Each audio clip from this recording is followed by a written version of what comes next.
Hello everyone, आप देख रहे हैं चैनल अमीन इन्फो। दोस्तों, आज यानी कि 4 जुलाई से जो ओपन बुक एग्ज़ाम वाले बच्चे हैं उनके लिए मॉक टेस्ट की फैसिलिटी स्टार्ट हो गई है। लेकिन ये जो फैसिलिटी स्टार्ट हुई है इसके बाद से ही बहुत सारी कन्फ्यूजन, बहुत सारे डाउट और बहुत सारे टेक्निकल एरर अब भी वहाँ पर देखने को मिल रहे हैं, जिसकी वजह से इन डिपार्टमेंट वालों की, इन यूनिवर्सिटी वालों की पोल खुलती जा रही है। अच्छा, जो भी आपके डाउट है मैं वो क्लियर करने की कोशिश करूँगा। मुझे पता है इस वीडियो के बाद भी आपके कई सारे डाउट होंगे, फिर भी वो मैं क्लियर करने की कोशिश करूँगा कमेंट सेक्शन में, ठीक है। तो सबसे पहली चीज़ यहाँ पे हम देखते हैं, मॉक टेस्ट ज़रूरी है या नहीं है। यहाँ पर आपको मैं बता दूँ, मॉक टेस्ट ज़रूरी नहीं है, ठीक है।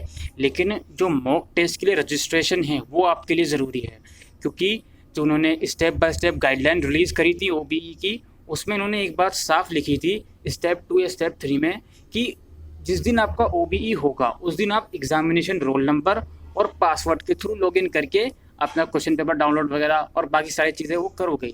तो यहाँ पे साफ साफ ये चीज़ हमारे समझ में आती है कि ये जो रजिस्ट्रेशन आपको करनी है मॉक टेस्ट के लिए, कम से कम रजिस्ट्रेशन तो आपके लिए ज़रूरी है ही, ठीक है। क्योंकि उसमें स्टेप 1 में ये भी लिखा हुआ है कि 1 टाइम सेल्फ रजिस्ट्रेशन, यानी कि ये रजिस्ट्रेशन आपके लिए एक ही बार होगी। और इसमें जो आपका रोल नंबर और पासवर्ड आप क्रिएट करोगे, मतलब रोल नंबर तो आपको मिलेगा ही एडमिट कार्ड पे, और जो पासवर्ड आप क्रिएट करोगे वो पासवर्ड और रोल नंबर आपका काम आएगा ओपन बुक एग्जाम वाले दिन भी।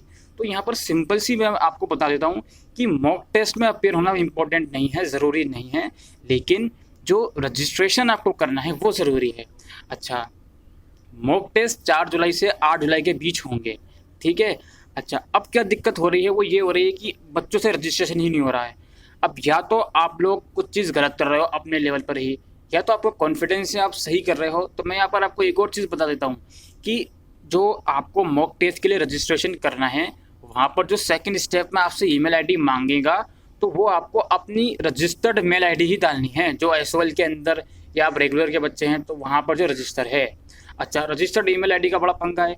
देखो, यहाँ पर मैंने वीडियो में बताया था आपको पिछले 2 हफ्ते पहले कि आप अपना ईमेल और अपना फ़ोन नंबर अगर बंद हो चुका है एसओएल में तो उसको चेंज करवा सकते हैं। कैसे करवाना है तो वो वीडियो ज़रूर देखिए जाके एक बार, लिंक डिस्क्रिप्शन में डाल दूंगा। तो पहले वो काम आप करिए, अपना फ़ोन नंबर और ईमेल आईडी, अगर आपका रजिस्टर वाला फ़ोन नंबर और ईमेल आईडी बंद हो चुका है जो आपने एडमिशन के टाइम पर रजिस्टर करवाया था, तो भाई उसको चेंज करो। जो अभी आपके पास एक्टिव है वो पहले वहाँ पर डैशबोर्ड में जाकर चेंज करो, ठीक है। क्योंकि वहाँ पर रजिस्ट्रेशन के टाइम पर आपको आपका रजिस्टर्ड मेल या फ़ोन नंबर ही डालना पड़ेगा, तभी आपका रजिस्ट्रेशन सक्सेसफुल होगा, ठीक है। इसके बावजूद भी कई बच्चों का रजिस्ट्रेशन नहीं हो रहा है। तो भाई ये साफ सीधी सी मतलब में इसका ये है कि उनका जो सिस्टम है वो ठीक से काम नहीं कर रहा है, उनका जो पोर्टल है वो ठीक से काम नहीं कर रहा है। इसका सिंपल सा मतलब ये है कि अगर आप अपनी सारी चीज़ें सही से डाल रहे हो उसके बावजूद भी आपका रजिस्ट्रेशन नहीं हो रहा, तो यही मतलब है इसका, ठीक है। अच्छा, इसके अलावा जिनका रजिस्ट्रेशन हो चुका, अब वो लॉगिन करके अपना मॉक टेस्ट में अपेयर हो रहे हैं। अब यहाँ पर मैं आपको एक और बात बता देता हूँ कि देखिए, आपका 4 जुलाई आज है, 4 जुलाई से 8 जुलाई के बीच रजिस्ट्रेशन चलेंगे, ठीक है।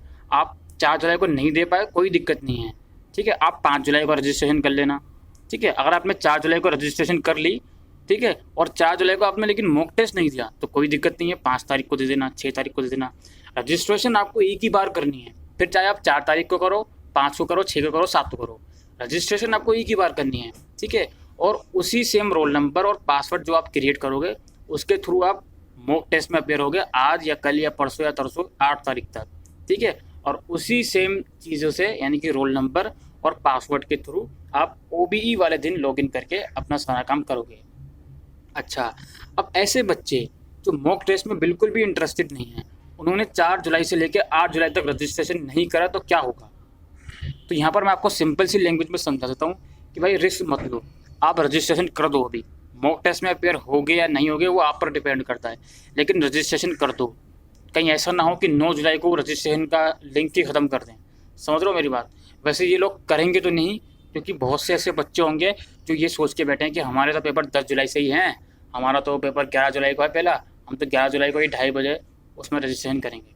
तो ये एक रीज़न है जिसकी वजह से वो लोग रजिस्ट्रेशन का लिंक ख़त्म नहीं करेंगे। लेकिन फिर भी अगर आप मॉक टेस्ट में इंटरेस्टेड नहीं हो तो यार उसको रजिस्ट्रेशन कर दो जाकर, ठीक है। रजिस्ट्रेशन कर दो, रजिस्ट्रेशन कर दो। आगे दिक्कत हो सकती है। वैसे होनी तो नहीं चाहिए, लेकिन सेफ्टी के लिए आपको रजिस्ट्रेशन कर देनी चाहिए। अच्छा, इसके अलावा जो मॉक टेस्ट बच्चे दे रहे हैं उसमें क्या क्या दिक्कतें का सामना उनको करना पड़ रहा है। एक तो ये है, कुछ कोर्सेज ऐसे हैं, मैंने ऐसा सुना बीकॉम ऑनर्स का एक भी सब्जेक्ट वहाँ पे शो नहीं हो रहा। कितनी अनफॉर्चुनेट चीज़ है, बीकॉम ऑनर्स का एक भी सब्जेक्ट वहाँ पर शो नहीं हो रहा, तो वो लोग मॉक टेस्ट कैसे देंगे। अब या तो उसका सोल्यूशन ये है कि हो सकता है बीकॉम ऑनर्स का 5, 6 या 7, 8 किसी और दिन शो हो, ठीक है, एक तो दिक्कत ये है। और दूसरी दिक्कत ये है कि कुछ बच्चों का एजुकेशन सब्जेक्ट का पेपर शो नहीं हो रहा। अब इसका भी शायद सोल्यूशन ये हो कि वो लोग 5 जुलाई को, 6 जुलाई को या 7 जुलाई को वो पेपर शो कर दें, ठीक है। 8 दिन, 5 दिन है आपके पास और हर दिन में 3 सेशन है, यानी कि टोटल 15 मॉक टेस्ट होंगे। तो हो सकता है आपको अगले मॉक टेस्ट में या उसके अगले मॉक टेस्ट में वो पेपर देखने को मिल जाए। लेकिन भाई अब इसके चक्कर में हम हर रोज़ाना तो मॉक टेस्ट में अपेयर नहीं होंगे ना, तो उनको या तो एक ही बार में सारे पेपर देने चाहिए थे, जिसमें से आपकी मर्जी हो वो चूज़ करके आप मॉक टेस्ट अपेयर हो जाएँ। तो लेकिन वो उन्होंने काम नहीं करा, जो कि अगेन एडमिनिस्ट्रेटिव की तरफ से और डिपार्टमेंट की तरफ से बहुत ही बड़ी लापरवाही है, सिंपल सी चीज़ है। अच्छा, इसके अलावा क्वेश्चन पेपर, कुछ बच्चों का क्वेश्चन पेपर डाउनलोड हो रहा है लेकिन आंसर शीट अपलोड नहीं हो रही, इसकी वजह से टेंशन में आ रहे हैं वो। तो भाई देखो, मॉक टेस्ट तो ज़रूरी नहीं है, मॉक टेस्ट के आपके मार्क्स तो लगेंगे नहीं, तो यार आंसर शीट आप अपनी कोशिश करो अपलोड करने की, नहीं हो पा रही है तो छोड़ दो, इसके अलावा कुछ कर भी नहीं सकता। टाइम वेस्ट मत करो उसके लिए, ठीक है, बिल्कुल भी टाइम वेस्ट करने की ज़रूरत नहीं है। अगर आपका PDF वहाँ पर पोर्टल पर अपलोड नहीं हो रहा है तो इसके लिए टाइम वेस्ट नहीं करना है, सिंपल सी चीज़ है। अच्छा, अब यही चीज़ अगर OBE वाले दिन हो गई तो क्या होगा भाई, बिल्कुल हो सकती है भाई। OBE वाले दिन जब ये लोग मॉक टेस्ट में कम बच्चे अप्लाई कर रहे हैं मॉक टेस्ट में, उसके बावजूद भी PDF अपलोड करने में दिक्कत आ रही है, तो जब OBE होगा, जब 100% बच्चे वहाँ पर अप्लाई करेंगे OBE की, उस केस में अगर OBE वाले दिन आपकी PDF अपलोड नहीं हो पाई तो क्या होगा। अब इन लोगों ने 5 अलग अलग मेल ID दी हैं कोर्सेज वाइज। अब वो मेल ID देखिए, SOL ने अपने ऑफिशियल चैनल पर एक वीडियो रिलीज़ करी थी 2-3 दिन पहले, ठीक है, उस वीडियो को आप ज़रूर देखना, मैं लिंक दे दूँगा डिस्क्रिप्शन में। तो उस वीडियो में उन्होंने फ्रंट शीट के बारे में समझाया था। उस वीडियो में उन्होंने जो अगर आपका क्वेश्चन पेपर डाउनलोड नहीं हो पाया या फिर आंसर शीट स्कैन नहीं हो पाई तो उसका अल्टरनेट तरीका क्या है वो समझाया था। तो उस वीडियो देखो, तो उस वीडियो में उन्होंने ये कहा था कि अगर आप आंसर शीट डेजिग्नेटेड पोर्टल पर अपलोड नहीं कर पाए तो उस केस में आप अपनी आंसर शीट की PDF बनाकर मेल कर दोगे, ये उन्होंने कहा था, ठीक है। लेकिन इसमें भी बहुत सारा पैनिक है, तो जो सच्चाई है मैं आपको बता रहा हूँ। ये लोग बोलते हैं, जो स्टेप बाय स्टेप गाइडलाइन है उसमें ये बोलते हैं कि आप जब आंसर शीट अपलोड कर दोगे उसके बाद एक UFM आएगा अंडरटेकिंग, उसको आपको क्लिक करना होगा। लेकिन भाई जो बच्चा टेक्निकल एरर या किसी भी रीज़न की वजह से आंसर शीट अपलोड ही नहीं कर पाया वहाँ पे, उसको आंसर शीट PDF के थ्रू सेंड करने भेज रही हैं, तो वो बच्चा अंडरटेकिंग भी फिल नहीं कर पाएगा। अब जब उसने अंडरटेकिंग भी फिल नहीं करा तो उसके पास SMS भी नहीं आएगा। तो ऐसे बच्चों को तसल्ली कैसे मिलेगी कि मेरा आंसर वहाँ पर पहुँच चुका है, समझ रहा हो बात। तो ये सब दिक्कतें हैं, ये लोग कुछ भी ढंग से नहीं बता रहे हैं, ठीक है। ये जो चीज़ है ये आप लोग ही ज़्यादा अच्छे से समझ सकते हो कि कितना ये पैनिक वाली बात है। मैं सोच रहा हूँ जो जो चीज़ें हो रही हैं वही मैं आपको बता रहा हूँ, जो मैं कमेंट्स पढ़ रहा हूँ, जो मेरे पास क्वारीज आ रही हैं, यही दिक्कतें बच्चों को पेश आ रही हैं, वही मैं आपको बता रहा हूँ। अच्छा, इसके अलावा ओपन बुक एग्ज़ाम के लिए शीट वाला चक्कर। अब जो वीडियो रिलीज़ करी थी उसमें पता है क्या करा उन्होंने, वहाँ पे लिख रखा है प्लेन शीट यूज़ करो और साइड में शीट बना रखी है लाइनों वाली। ऐसी हरकतें वो लोग कर रहे हैं। अब इसका क्या हम सॉल्यूशन दें। मॉक टेस्ट की गाइडलाइन आई है उसमें लिखा हुआ प्लेन और वाइट शीट। इससे पहले जो OBE गाइडलाइन शुरू में आई थी उसमें लिखा हुआ था प्लेन शीट। तो भाई बच्चा कौन सी शीट यूज़ करे, ठीक है, बहुत ही ज़्यादा कन्फ्यूजन क्रिएट कर दिया है। तो यहाँ पे मैं आपसे ये कहूँगा कि आप प्लेन शीट यूज़ करो, सिंपल सी बात है, प्लेन शीट यूज़ करो बस, बहुत है, ठीक है। अच्छा, अब शीट के ऊपर लिखना क्या है इसके ऊपर भी बहुत सारी वो है कन्फ्यूज़न। वीडियो में कुछ और चीज़ बता रहे हैं अपनी ऑफिशियल वीडियो में, और गाइडलाइन में कुछ और चीज़ बता रहे हैं। वीडियो में ये लोग बोलते हैं कि आप नाम लिखो, एग्ज़ाम रोल नंबर लिखो, एग्ज़ाम कोड लिखो, ठीक है, एग्ज़ाम रोल नंबर, नाम, और इसके अलावा एक चीज़ और उन्होंने बताई थी। लेकिन जो गाइडलाइन है उसमें कुछ और चीज़ें लिखी हुई हैं। उसमें ये लोग बोल रहे हैं कि आप अपना नाम लिखो, अपना कोर्स नाम लिखो, BA, BCom, BA ऑनर्स या BCom ऑनर्स जो भी आपका है, ठीक है, नाम, कोर्स नेम, पेपर का टाइटल, पूरा टाइटल, जैसे बेसिक आइडियाज़ इन एजुकेशन या कंटेम्प्रेरी वर्ल्ड, जो भी आपका पेपर का टाइटल है वो लिखो, ठीक है। यूनिक पेपर कोड लिखो, यूनिक पेपर कोड आपके एडमिट कार्ड में भी मिलेगा, और जब आपका क्वेश्चन पेपर आएगा तो उसमें भी लिखा हुआ होता है यूनिक पेपर कोड, वो लिखो। डेट ऑफ एग्जामिनेशन लिखो, समझ रहे हैं, जिस दिन आपका एग्जाम है उस दिन की डेट लिख दो। और सेमेस्टर या पार्ट लिखो। सेमेस्टर वो बच्चे लिखेंगे जो रेगुलर के बच्चे हैं जिनका सेमेस्टर मोड है, और पार्ट वो बच्चे लिखेंगे जो एसओएल के बच्चे हैं जिनका एनुअल मोड है। ठीक है, तो ये 6 चीज़ ये लोग बोल रहे हैं। इसके अलावा सीरियल नंबर चलेगी हर शीट पर सबसे ऊपर, और सिग्नेचर सबसे नीचे कर देना। और हर क्वेश्चन की अलग अलग PDF आपको बनानी है। ठीक है, तो जो जैसे एक क्वेश्चन का आंसर आपने 5 पेजेस में लिखा मिसाल के तौर पर, तो 1 से लेके 5 तक उसमें सीरियल नंबर चलेंगे। फिर जब नेक्स्ट आंसर लिखना आप शुरू करोगे तो उस पर सीरियल नंबर 1 लिखोगे आप। ठीक है, ये मैं अपने लॉजिक के अकॉर्डिंग बता रहा हूँ, 1 लिखोगे। इन्होंने कुछ भी क्लियरिटी नहीं दी है इस चीज़ के रिगार्डिंग, तो उस शीट पर 1 लिखोगे। और जो दूसरा क्वेश्चन होगा उसका आंसर जितने पेजेस में आया, लाइक 7 पेजेस में आया, तो 1 से लेकर 7 तक वो सीरियल नंबर चलेंगे। ठीक है, अच्छा, अब जो मैंने 6 चीज़ें आपको बताई, आपका नाम, प्रोग्राम नेम, ठीक है, और कोर्स नेम का मतलब subject name, sorry, programme name, subject name, subject title, date of examination, और सेमेस्टर 1, 2 या पार्ट 1, 2 जो भी आपका है वो। ठीक है, वो 6 चीज़ें लिखोगे। ये 6 चीज़ें आप हर क्वेश्चन की, यानी कि हर आंसर शीट की पहली शीट पर लिखोगे ही लिखोगे। ठीक है जी। अब इसके अलावा बाकी अदर शीट्स पे क्या लिखना है ये भी क्लियर नहीं है, कुछ भी क्लियर नहीं है। तो यहाँ पे एक चीज़ मैं आपको साफ साफ बता देता हूँ कि जिस दिन आपको ओपन बुक एग्ज़ाम होगा आपको क्वेश्चन पेपर मिलेगा, तो गाइडलाइन के अकॉर्डिंग उसमें एक चीज़ लिखी हुई है कि क्वेश्चन पेपर में कुछ इंस्ट्रक्शन होंगी, वो आपको ज़रूर पढ़नी है। ठीक है, गाइडलाइन तो आप समझ के आ रहे हो, जो क्वेश्चन पेपर में इंस्ट्रक्शन मेंशन होंगी वो भी आपको पढ़नी होंगी।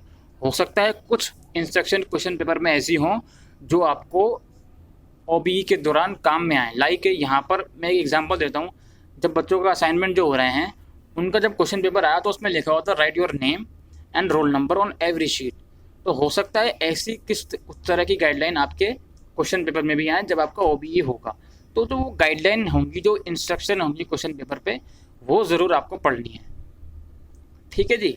अच्छा, इसके अलावा मैं यहाँ पर साफ साफ कह देता हूँ कि जो ओपन बुक एग्ज़ाम है उसके लिए जो आप ओपन बुक एग्ज़ाम के लिए जो मॉक टेस्ट है, सॉरी, मॉक टेस्ट में जब आप अपेयर होगे तो जो क्वेश्चन पेपर आपका आएगा ज़रूरी नहीं है कि सेम पैटर्न का, सेम लेवल का, सेम डिफ़िकल्टी लेवल का क्वेश्चन पेपर आपके OBE में आए। ठीक है, ये लोग खुद बोल रहे हैं, ये मैं नहीं बोल रहा हूँ। तो ज़रूरी नहीं है कि आप मॉक टेस्ट इस वजह से दे रहे हो कि आप अवेयर हो जाओ कि यार पेपर किस तरीके का आएगा। ठीक है, मॉक टेस्ट का केवल और केवल एक ही इनका मकसद है, और वो ये है कि आप जो क्वेश्चन पेपर डाउनलोड कैसे करते हैं, PDF कैसे अपलोड करते हैं, पोर्टल में ID कैसे बनानी है, ये सब चीज़ों के लिए है बस।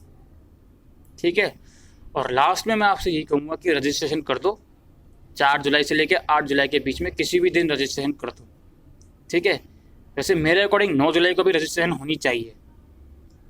99.99% 9 जुलाई को भी रजिस्ट्रेशन होनी चाहिए, लेकिन आप रिस्क मत लो, 4 जुलाई से 8 जुलाई के बीच में ही रजिस्ट्रेशन कर दो। ठीक है जी, ये काम आप कर दो, फिर आपकी मर्ज़ी है मॉक टेस्ट दो या ना दो। उसे दे दो तो अच्छा रहेगा, नहीं दोगे तो कुछ नुकसान तो नहीं होगा, लेकिन मॉक टेस्ट वही बच्चे नहीं देंगे जिनको अपने ऊपर पूरा कॉन्फिडेंस है कि यार मैं एग्ज़ाम वाले दिन सब कुछ कर लूँगा। मैं ये मॉक टेस्ट फ़िलहाल नहीं दे रहा हूँ। ठीक है जी, तो इतना करिए। मैंने आपको बता दिया शीट के फर्स्ट पेज पे क्या क्या लिखना है गाइडलाइन के अकॉर्डिंग, और आप प्लेन शीट यूज़ करिए, सब छोड़िए, प्लेन शीट यूज़ करिए बस आप। ठीक है जी, क्योंकि वो लोग कुछ भी क्लियर नहीं कर रहे हैं। एक तरफ गाइडलाइन में दोनों शीटें लिखने के लिए बोल रहे हैं, एक तरफ वीडियो में प्लेन शीट बोल रहे हैं, और वीडियो के अंदर दिखा वो लाइन वाली शीट रहे हैं। ठीक है, वीडियो के डिस्क्रिप्शन में आपको मेल IDs मिल जाएंगी अलग अलग, वो मेल IDs आपके ओपन बुक एग्ज़ाम वाले दिन काम आएंगी। तो यही आज की इस वीडियो में अपडेट थी। आई होप आपको ये वीडियो यूज़फुल लगी हो, तो वीडियो को शेयर करिएगा। इसके बावजूद भी आपकी, मुझे पता है बहुत सारी क्वेरीज होंगी, तो आप कमेंट सेक्शन में लिख सकते हैं। Thank you.